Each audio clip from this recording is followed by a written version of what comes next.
Hello, my adventurer, and welcome to Friday. Well, it looks like it's going to be overcast and rather pensive this weekend for the Sagittarians. In fact, actually, we're in a two-part day. You might wake up feeling sort of vulnerable today. The moon's still in Cancer, so emotional focus for Sagittarius will still be on their boundaries. So be sensitive to all boundaries everywhere, and that includes literally your space. Sometimes I find when I'm in this transit, if someone is walking too hard, even in my space, I'm like, get out of here. So emotionally, you'll be sensitive in that regard. But by the end of the day, the moon moves into Leo, which is a fire sign like you, so that's cool. Your emotions will lighten up. You'll feel your passion kind of come back to you. But I argue the Sagittarius will be rather private through the weekend. Probably not the best weekend to partay for the Sagittarius. With the moon in Leo, you'll be emotionally kind of processing the last 30 days. You'll be very philosophical about your emotions. You'll be very emotional about your philosophies and your religions. And woe to the person that gets into an argument with you this weekend, because this is one of those weekends where the Sag just won't quit talking.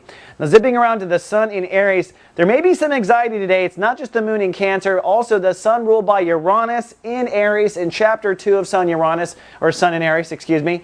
What that means is Uranus is the big bad wolf of the solar system. Breakdown followed by breakthrough.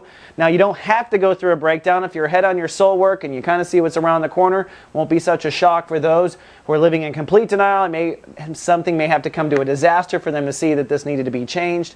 The topic really is how you face your inner child. That's what Sagittarius are doing this month, getting back to their inner child, the relationship with their inner child, and letting that inner child express itself as an artist, as a lover, as a painter, as anything you want it to be.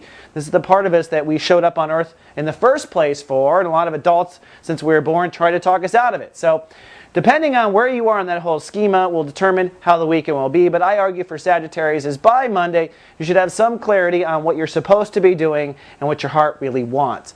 Now, one last thing. Mars is opposing Saturn through the weekend. That ripcord between Mars and retrograde Saturn will reach its most intense kind of tension, I should say, over the weekend. Remember, the topic for you does deal with your home and family situation and survival, opposed to your career direction. Now, Mars is saying for Sagittarius is it's time to build a nest egg. It's time for you to nest. It's time for you to build a home you can return to. Sure, you can go around the world and travel, but you need something you can return to, something that will sustain you.